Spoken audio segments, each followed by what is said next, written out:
Today on Face the Nation, Republicans rejoice after passing their tax bill. The president gets his Christmas wish and signs the bill into law.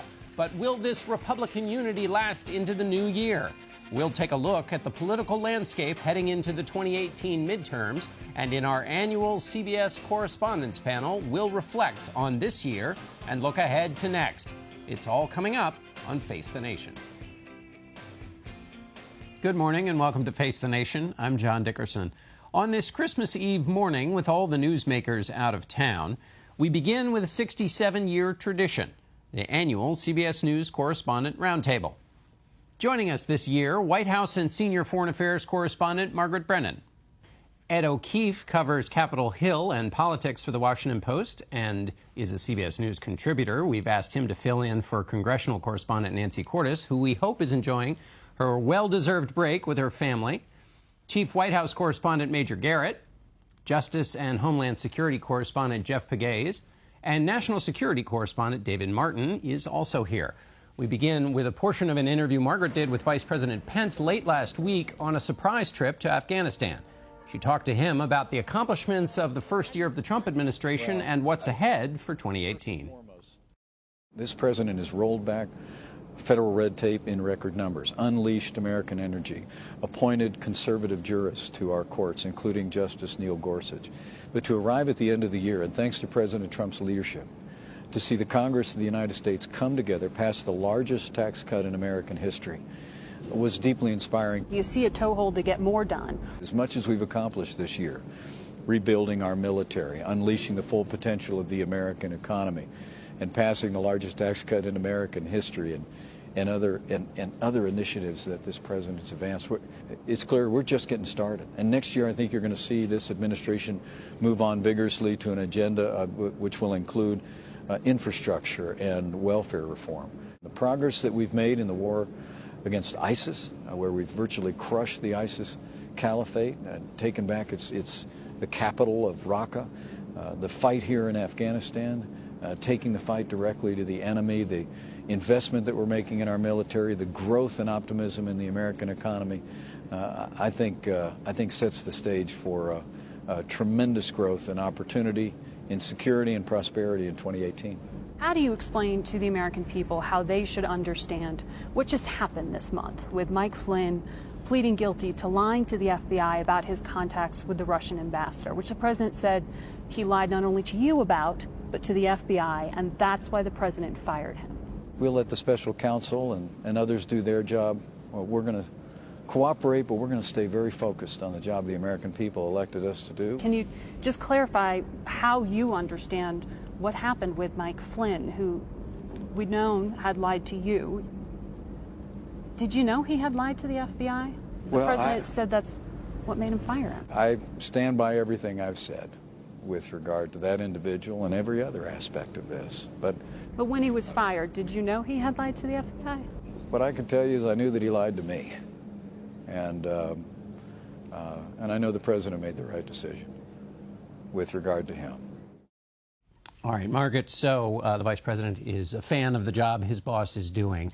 Let me ask you about that trip, though. It was supposed to be part of a larger trip that the vice president was supposed to take. That part was canceled. Well, it's interesting because that trip has been postponed until January. It was supposed to be to Jerusalem and also to Egypt, part of what had initially been planned as sort of a, look, I delivered on this promise to eventually move the U.S. Embassy from Tel Aviv to Jerusalem, and then it became a bit more of a trying to soften the blow that was very much dealt to all of the Arab world and the Palestinians. But as more and more canceled their planned meetings with the vice president, that made that trip tougher. But this bomb that was dropped in many ways with this decision on Jerusalem, the administration would say we didn't see the blowback on the security side, the risks and the threats that some had predicted.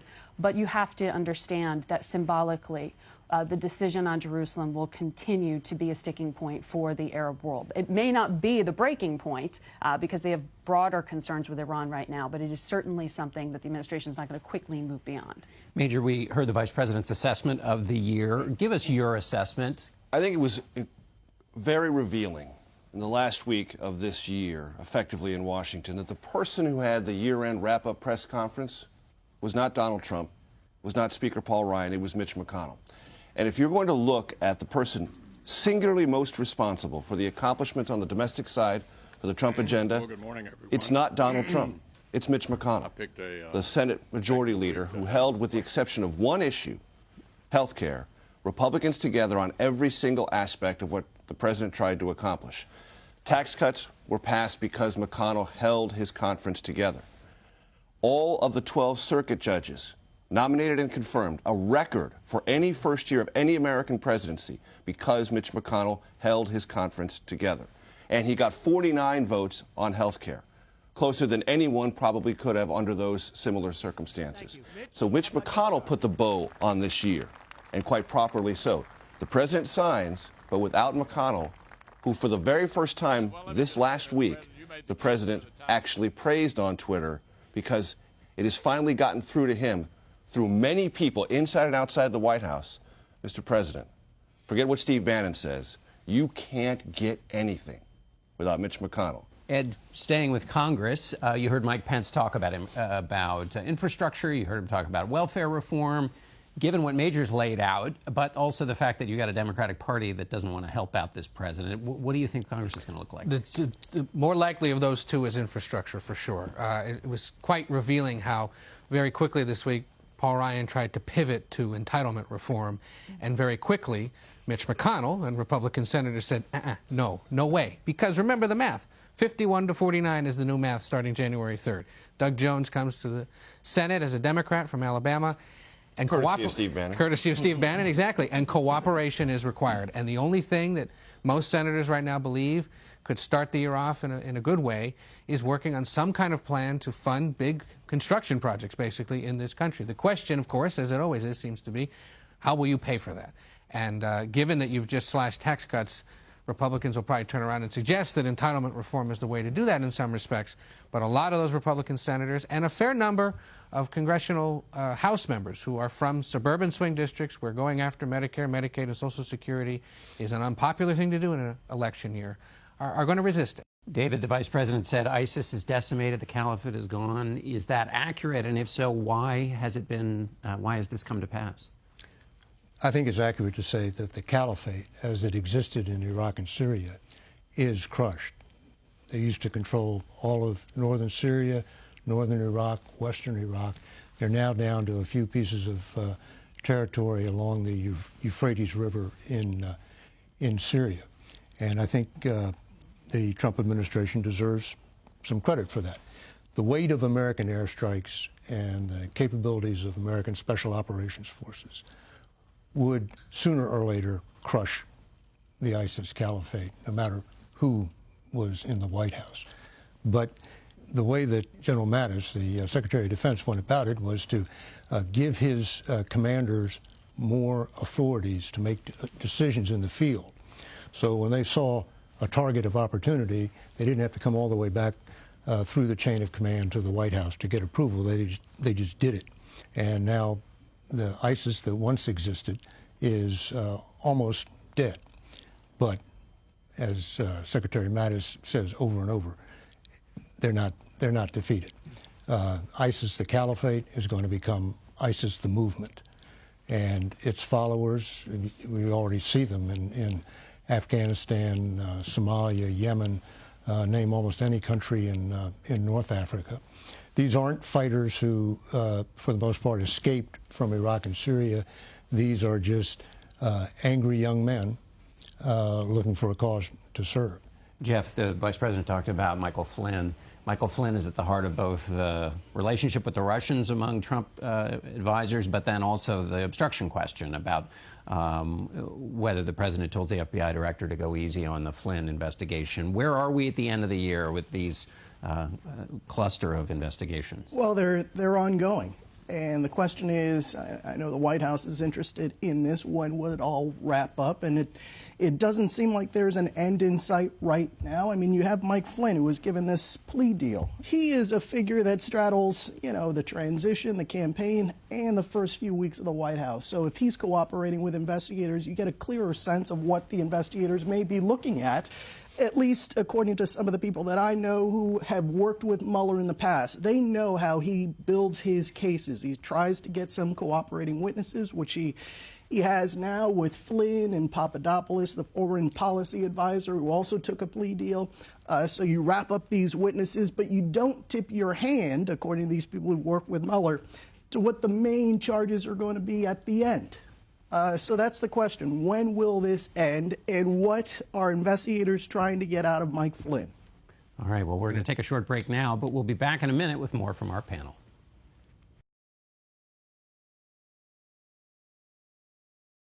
And we're back with our panel. Major, I want to start with you. There have been a lot of management changes at the White House. Yeah. Where are we at the end of the year on that? John Kelly has brought order and discipline and a functionality to not only the way decisions are brought to the president, but who is allowed to bring them to the president.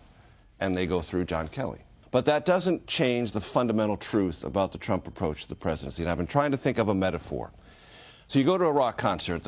It's the Make America Great Again rock concert. There are two songs, Forgotten Americans and America First, and 15 solos. 15 solos by the same soloist on different instruments. That soloist is Donald Trump, okay? When he says in interviews, I'm the only one that matters, he fundamentally means that. And everything about this administration pivots off of that truth. He is the central actor, the central soloist in everything. And imagine yourself at this rock concert and you hear 15 solos. You're probably going to be a little tired by the end of the show because you get the soloist and very little else. And if you talk to cabinet secretaries, which I have the luxury of doing it sometime, they're like, we're doing all these things, but it's hard to sort of get people aware of it. Because the soloist is on the flute, then he's on the drums, then he's on the electric guitar, then he's on every other instrument.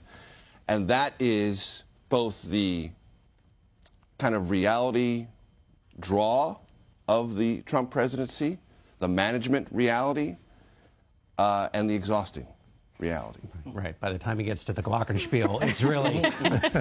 Margaret, I want to just pivot right from that to the question of the Secretary of State, Rex Tillerson. Give us a sense of that powerful job. Is Rex Tillerson going to stay in it? What's his legacy? Major's right. There's only one star in this show, and everyone in that administration is keenly aware of it. In the past few weeks in particular, you've seen Secretary Tillerson be a bit more assertive. Particularly, you see this in this newly assertive position, perhaps in Ukraine, to open up this idea that we could express more support and actually provide lethal weaponry to the Ukrainians, which is a shot across the bow at Russia, which you've heard Tillerson say time and again, this is the one issue of Ukraine where we can't get past this to broker that broader deal with Russia. So I think you will continue to see him quietly move on that front, along with more sanctions on Russia, along with more assertive position, and also be more outspoken in the new year. But he clearly doesn't want to try to compete with the star in this show on the main stage. All right, we're going to see how long we can extend this metaphor. David, let me ask you about North Korea. Where does that stand at the end of this year? 365 days further down the road of a collision course. The U.S. is making a demand of North Korea to give up its nuclear weapons program that North Korea is not going to accept. North Korea is developing a weapon, an intercontinental ballistic missile, that the Trump administration says it cannot accept. Something's got to give, and it's probably going to take some major decisions by somebody in the year 2018 to get us off this collision course. Jeff, what's the state of Homeland Security at the end of this year? Well, the main focus, John, right now is on these lone wolf actors. Law enforcement doesn't like to call them lone wolves because they feel it glorifies the act. But these are people that are harder to spot because they're sitting in a basement somewhere being radicalized online, and with the array of information available online, they can be radicalized within weeks and then carry out an attack. The FBI does about 1,000 investigations, ISIS-related, in the U.S., and really that's been the consistent number over the last couple of years. But spotting these people is so difficult because they blend in. You don't really have a history of law enforcement with them. And so trying to wrap them up and get them arrested is a problem for law enforcement, and it's something that will continue into 2018. Ed, I want to end this round by talking about Paul Ryan, Mitch McConnell, their relationship with the president now. It was a rocky year. Is everybody on the same team now, or are there things coming in 2018 that you think will create more potential conflict? Well, this was by far their best week, and I think you saw that in their public praise of each other, the body language, and the fact that they all understood this was a significant win, not only for them, but for the Republican Party and its existence. But I think you're going to see some more disagreements about what to do next year, both officially and politically. There are competing priorities, obviously, in the House and the Senate. McConnell doesn't really want to rock the boat. I think Ryan is eager to try to take another step in terms of looking at sort of domestic policy and what could possibly be reshaped in a more conservative image. Both of them struggle every day with the fact that the president does not grasp, care about, or really, talk to anyone about details of this stuff. Major, I want to ask you about the underreported story from the year. What would you put in that category? I'd say one overseas and one at home. Overseas, it's this relationship with Saudi Arabia. When I covered the Trump campaign, I did not imagine the very first stop he would make overseas would be Riyadh, considering his orientation to the Muslim world in general and the possible restoration, in the words of the Saudi kingdom, about Islam and taking on terrorism in a way that it didn't before could be a potentially far-reaching story. At home, I would say it's energy. This administration has a 20th century point of view on energy extraction and exploitation. It does not have an embrace of renewables or 21st century energy concepts that the Obama administration does. That will radically change where we drill, where we don't drill, and the environmental implications of that. Margaret, what's your candidate for undercovered story? One thing I would highlight is what we're seeing in terms of the lost generation. This refugee crisis that was so focused on Syria has now continued, worsened, become a health epidemic, whether you're talking about conflict in Yemen, outbreak of cholera hitting thousands, whether you're looking at the Democratic Republic of the Congo, where UNICEF is predicting 400,000 children under the age of 5 could die because of these health risks, because of refugee crisis, issues of displacement and starvation. So whether it's Syria, Africa, throughout the Middle East, these issues the United States isn't talking about as much, isn't leading on, and is really only articulating in purely a homeland security point of view. But these things have consequences in years to come in terms of radicalization, in terms of risk, and in terms of simply health risk. David, what's been an undercovered story? Well, you heard Vice President Pence say we are rebuilding our military. Not so much. There's a big new defense spending bill, but it's just a wish list until you get a deal in Congress. And so the fact is that the Pentagon, along with the rest of government, is going to continue to operate on these continuing resolutions, which keeps you going along the same path. And the heads of all of the services just say that their readiness is falling apart. And when you listen to the details of what an aircraft carrier has to go through these days to get underway, when we saw those 3 carriers operating off the Korean Peninsula a while back, the machinations that it took to get one of those carriers, the Teddy Roosevelt, underway. I mean, they were stealing planes from all over the United States, stealing parts, just so that they'd have an air wing to go on there. The Secretary of the Air Force says that when she saw on her first briefing on the new readiness rates when she came into office, she said, there must be some mistake. This has got to be wrong, and of course, it wasn't wrong. And nobody should conclude from that we're about to be inferior to anybody. We're still number 1, but as the Secretary of the Air Force said, these decreased readiness rates don't mean we're not going, but it does mean fewer are going to come back. Your candidate for this. 2 quick ones. First off, let's remember there was an assassination attempt on a top House Republican this year. And this was the most threatening year for lawmakers in history. There were at least 1,650 threats against lawmakers as of late July. I couldn't get updated stats in time for this, but it's safe to surmise it was at least double last year. The other, there's an internal displacement crisis in this country. At least 230,000 people have left Puerto Rico since Hurricane Maria. They are in Florida, Georgia, Texas, North Carolina, New York. They're going to reshape the politics of those states. But there's an island that needs to be rebuilt, and the United States didn't do it this year. I would agree. I think, Puerto Rico is just what has happened there in the U.S. Virgin Islands, and the lack of focus on those issues there is big. That's not exactly my beat, but that's something that I'm interested in. But also, if you look at overseas, European officials were saying that they're not getting the outflow of ISIS fighters back into Europe that they were anticipating. I talked to top counterterrorism officials here in the U.S. who agreed with that. All right, prediction time. Jeff, I'm going to start with you. What are you going to predict in 2018? Well, you might recall that last year I predicted that James Comey was going to stick around. Maybe you can give me a break on that one. Man, well, I mean, who knew what would happen?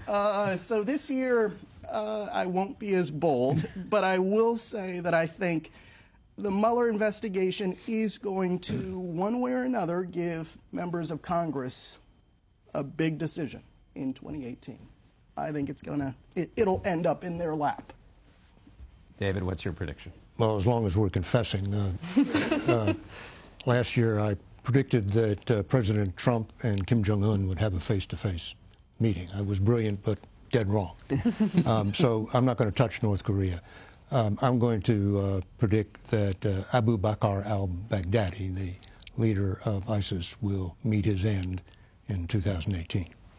All right. Ed? One of the big four congressional leaders, Nancy Pelosi, Paul Ryan, Chuck Schumer, or Mitch McConnell, will either be gone or on their way out of their position by this time next year. All right. Major? The president is going to have to come to terms with what the resistance means. If you talk to Ed Gillespie, who ran in Virginia, got more votes than everyone ever run for governor in Virginia, but lost by 9 points, so the victor got even more, says, I've met the resistance and it's real. In the midterm elections, everything that's on the agenda will have to require Democratic votes, and that's going to mean larger compromises than this president has shown any inclination to achieve. So 2018 for this White House and this president, if it has any accomplishments at all, will have to be through and over or around the resistance, and that will be a fascinating story. Margaret? Secretary of State Rex Tillerson does not resign in January, as had been predicted and asked many, many times. He'll stick around. I think he will be engaging more and more assertive, as I said. But I think one of the areas that is going to really take up a lot of his time is trying to save whatever chance at diplomacy there may be with North Korea. But we may see also a more immediate crisis with Iran. All right. Thank you, Margaret. And I want to thank everybody on our panel today. For today, but also for all the work you do for CBS and for Face the Nation. Your reporting, your insights, and your curiosity about the news and what's going on in Washington and around the world help us inform and make sense of what's been a very unusual year. And we'll be back in a moment.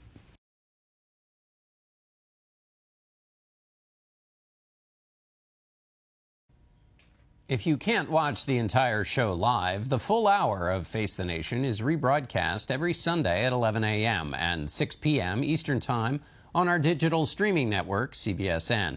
Available through our website, the CBS News app, or your favorite TV device.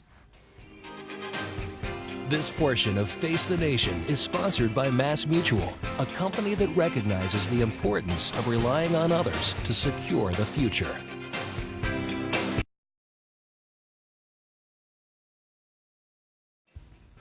And we'll be right back with a lot more Face the Nation. Stay with us.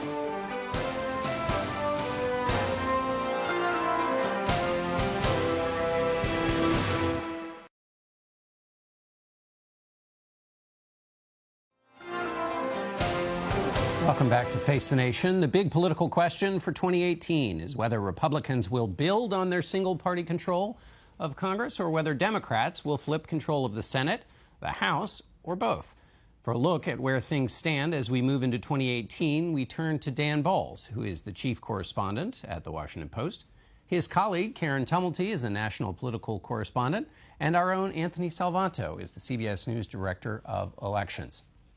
All right, first, we're going to get to the House and the Senate and break those down, but I want to just start with a very broad question for all three of you. Dan, I'll start with you. What does the landscape look like here at the end of 2017 for next year's elections? Everything we see at this point, John, is it is a very, very difficult landscape for the Republicans. Almost every measure or every event that has happened so far this year politically has been bad for the Republicans and good for the Democrats.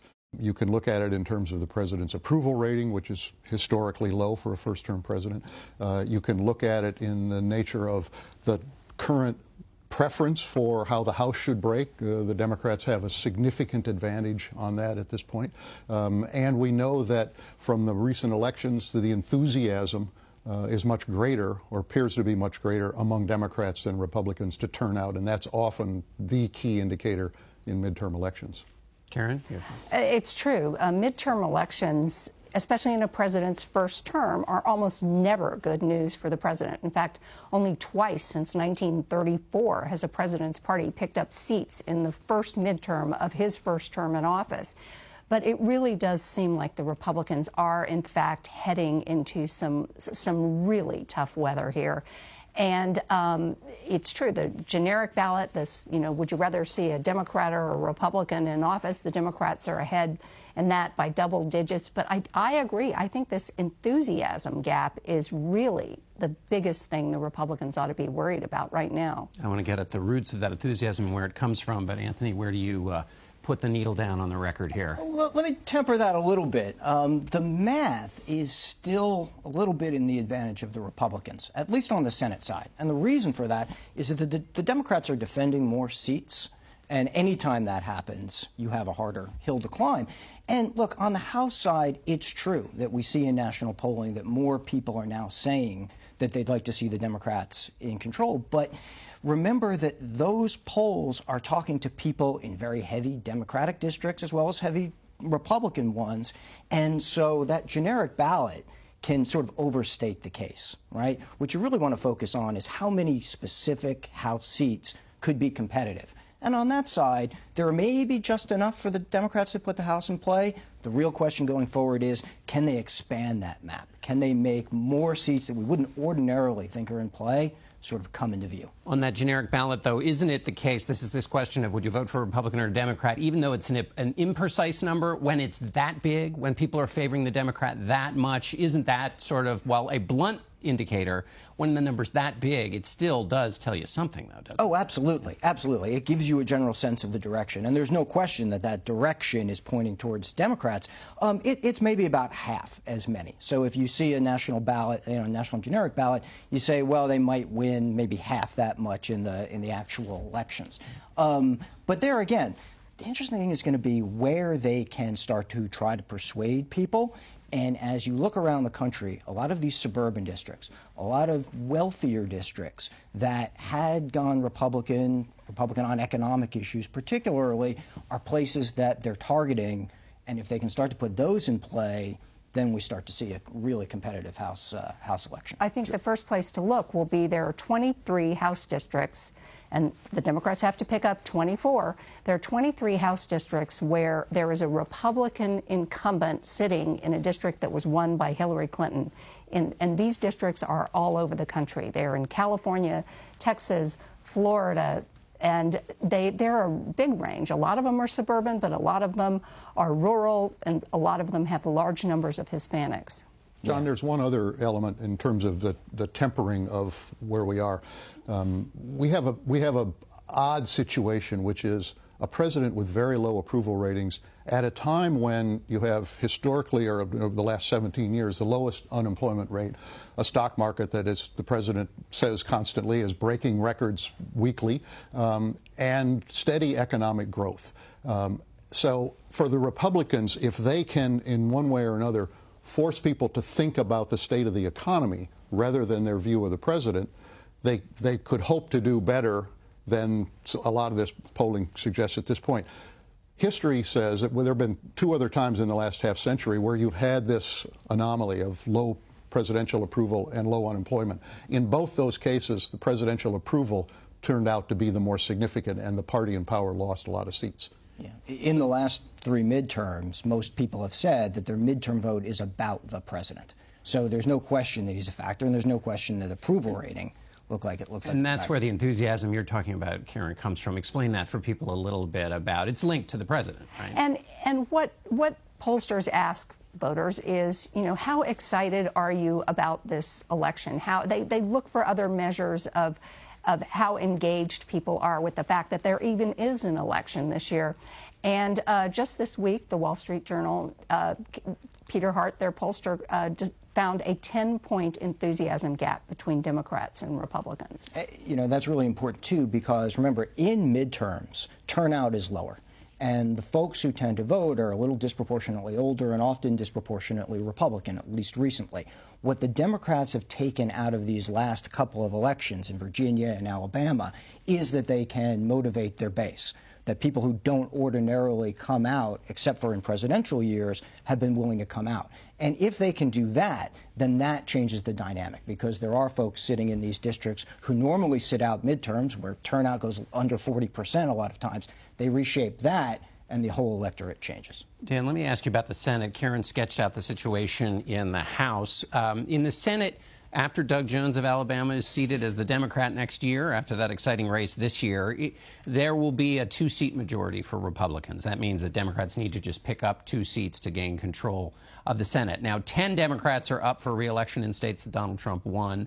And in recent history, states have tended to vote for senator the way they have for president, so that's one factor there. There's only one Republican running in a state where Hillary Clinton won. That's in Nevada, Dean Heller. And then there are some other interesting states, Tennessee, and then Minnesota are on, and those are. So where do you see the Senate shaking out? Well, I'd make 2 points. First of all, if we were having this conversation a year ago, we would be talking about the likelihood of potentially significant losses for the Democrats in the Senate because, as you say, they're defending so many seats and they're defending them in states that Trump won. Now, of those 10 that Trump won, 5 are truly red and 5 are what I would call more swing states.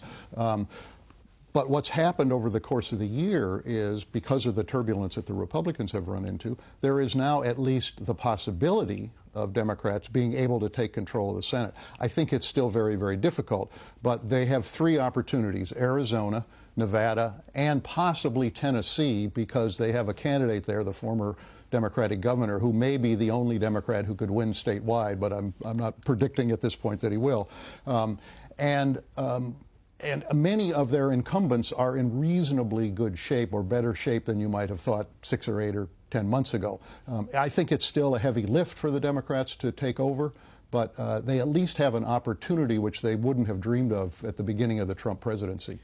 Karen, when Dan talks about some of those Senate seats being in kind of more swingy areas, then, so you've got the class of seats that are up where Democrats are trying to defend territory in West Virginia, where I think Trump won by 45 points. Then others are in Michigan, Wisconsin, which were closer. So how do you think, is that the distinction, another one we should be watching for, those Rust Belt states that flipped and went for Trump in the presidential, where people were surprised? How do you think that'll play out in the Senate elections? Well, as it turns out, I spent some time this week in Michigan and actually looking at the governor's race there. What I found is that Democrats on that sort of activist base, the kind of people who are engaged now, are so traumatized by seeing what they thought were going to be easy wins for Hillary Clinton last time around that that also contributes to the enthusiasm factor. They were caught napping in 2016, and there is a determination, I think, not to have that happen again. And Anthony, another thing we should talk about with respect to the Senate is there are primaries to come. We saw in Alabama some extraordinary inter-party Republican fighting, comments, people even saying they were no longer Republicans after the Republican National Committee supported Roy Moore. How do you think the primary process plays out in terms of, well, just how do you think it plays out? Yeah, definitely the thing to watch this spring. We could be sitting here a year from now, and the landscape will be very different because, look, behind all of this is which direction does each party go? Right? And the Republicans are still having that conversation. We talked a lot about the sort of the more populist wing of the party, the part that is, voting against anything seen as the establishment, anything seen as the elites, versus the more traditional conservative wing. And if you start to see primary challenges to sitting incumbent Republican senators in otherwise safe states, then you start to get a dynamic like you saw, or like many people think you saw in Alabama, where the Republicans could potentially nominate someone who can appeal to a broader electorate, and then you get a potentially safe red seat that becomes in play. Look, it's the same thing on the Democratic side. I mean, they're still going to have a conversation about which direction their party goes, and so both parties are going to have to set that. Dan, is that Democratic conversation delayed, though, by Democrats thinking, look, if we just run kind of against the president, we take advantage of this enthusiasm from our base. Let's postpone the question about what exactly the Democratic Party means because we got a chance to play off of this. Or is there going to be a real conversation? I think there will be a partial conversation, but I think at this point, for most Democrats, the view is the harder they can go after the president and tie their Republican opponent to the president, the better off they're going to do, and they will defer that conversation about who they are as a party for the 2020 Democratic nomination battle. They may pay some price for that. I'm not understating how significant that challenge will be for them, but I think for the midterm, focusing on the president.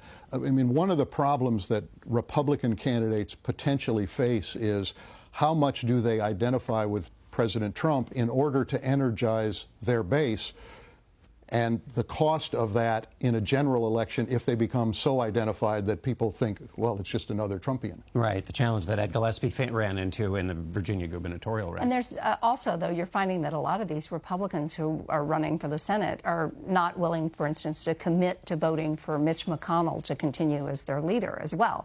I mean, on the one hand, they don't want to be too close to the establishment. On the other, they don't want to offend the base. So it's really a delicate act for a lot of them.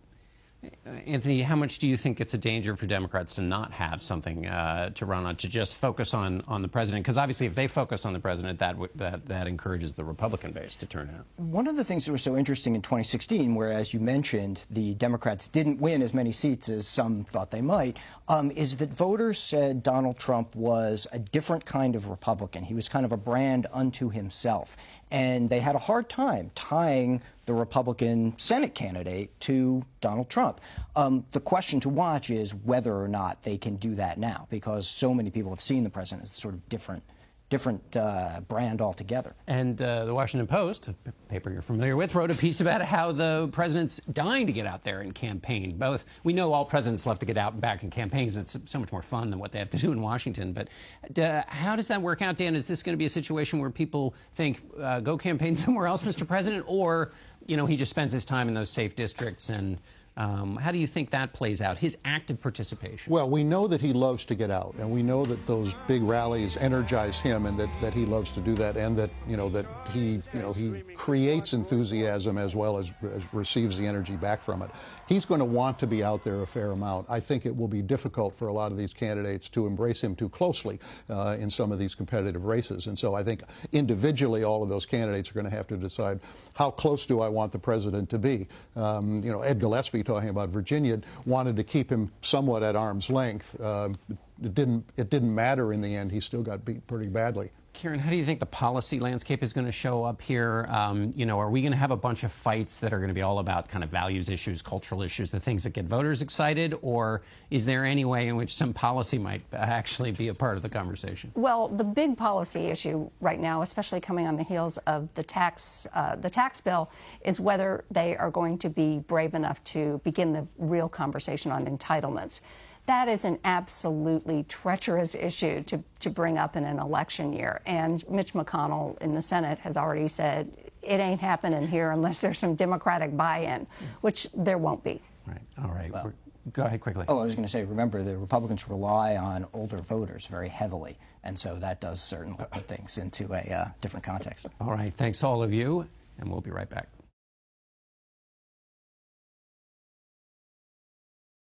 It's time now to take a look at Perfect Timing. We spoke earlier with best-selling author Daniel Pink. His new book is out in early January. It's called When: The Scientific Secrets of Perfect Timing.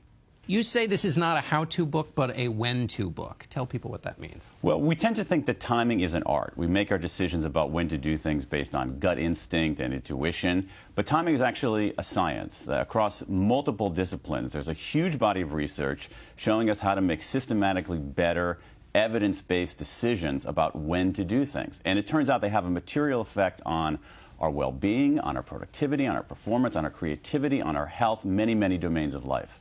What I love is also the way in which it's not just, are you a morning person or an evening person, although you have a great explanation and description and a little test on how you can figure out who you are in that group, but it's also when you choose to do certain kinds of thinking, like creative thinking versus, explain that for people. Absolutely. Well, what a whole range of scientists have found is that the day has a hidden pattern. It's basically a peak, a trough, and a rebound. Now, most of us proceed through the day in that order.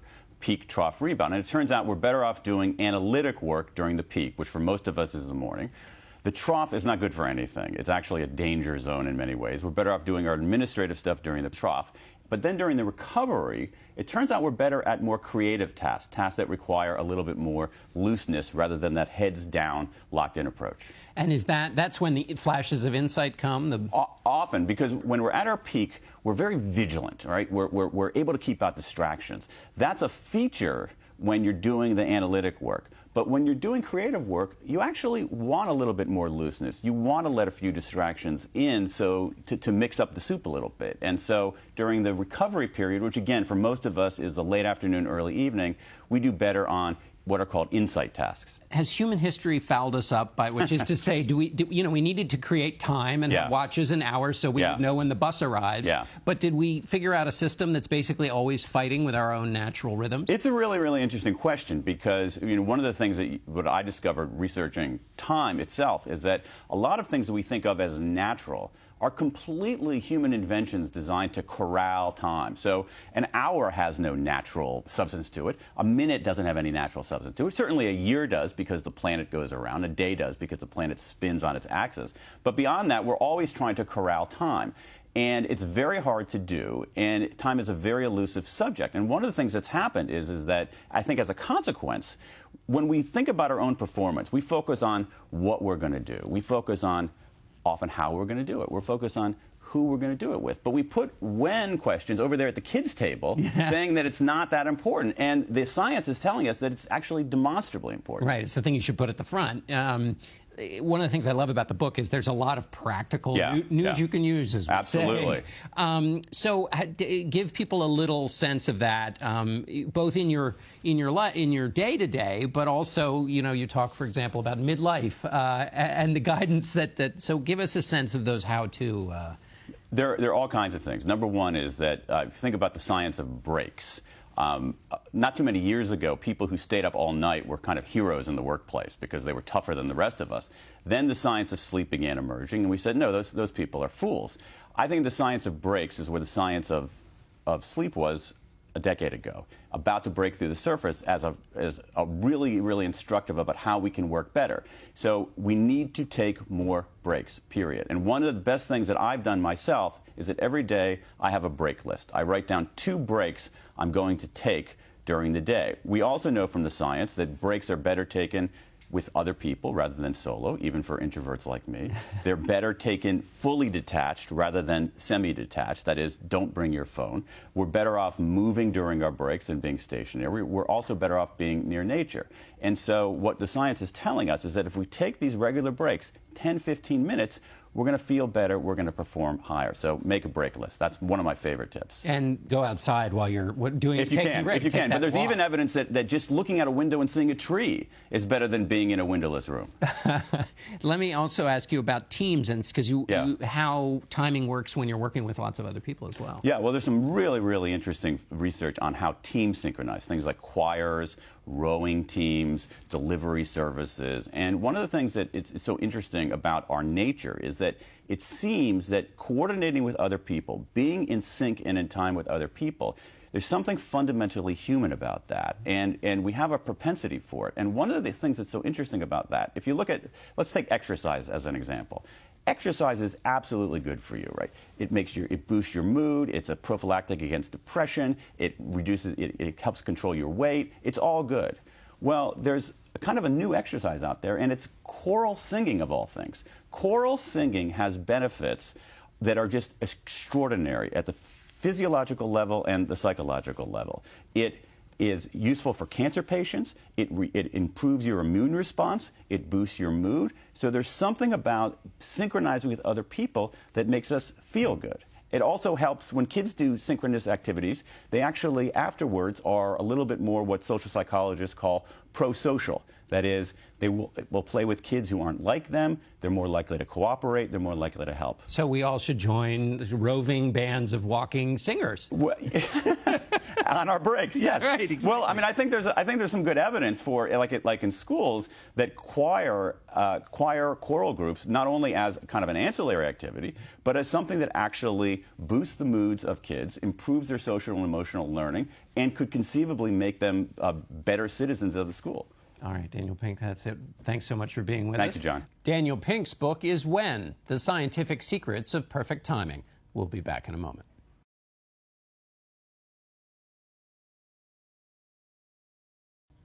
That's it for us today. Thanks for watching. We here at Face the Nation want to wish everyone watching a Merry Christmas, visions of sugar plums, and a very happy holiday season. I'm John Dickerson.